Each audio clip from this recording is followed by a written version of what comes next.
Who are you going to be? And if you'll notice, I'm not asking what are you going to do, but who are you going to be? I'm asking you about how you plan to live your life every day. How are you going to respond when you don't get that job you had your heart set on? For all of you who are going to be teachers, what are you going to do if the students in your class next year just don't respond to your lessons? For all of you going into business, how will you react when your boss gives you a goal that feels way too high? See, these are the moments that define us. Not the day you get the promotion, not the day you win Teacher of the Year, but the times that force you to claw and scratch and fight just to get through the day. The moments when you get knocked down and you're wondering whether it's even worth it to get back up. See, those are the times when you've got to ask yourself, who am I going to be?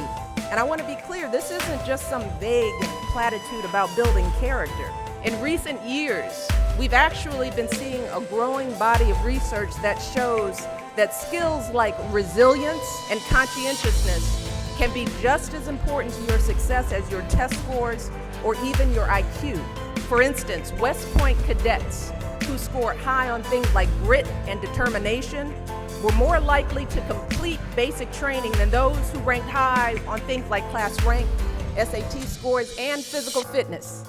So what we're seeing is that if you're willing to dig deep, if you're willing to pick yourself up when you fall, if you're willing to work until your weaknesses become your strengths, then you'll develop a set of skills that you can mold and apply to any situation you encounter, any job you might have, any crisis you might confront. But you got to make that choice. And let me just share just a little secret before I end. As someone who has hired and managed hundreds of young people over the course of my career, whether it was during my time as a lawyer, as an administrator, as a university, a nonprofit manager, even now as First Lady, I have never once asked someone I was interviewing to explain a test score or a grade in a class. Never. I have never once made a hire just because someone went to an Ivy League school instead of a state school. Never. What I have looked for is what kind of person you are. Are you a hard worker? Are you reliable? Are you open to other viewpoints? Have you stepped outside of your own self-interest to serve others? Have you found a way to serve our country, whether in uniform or in your community?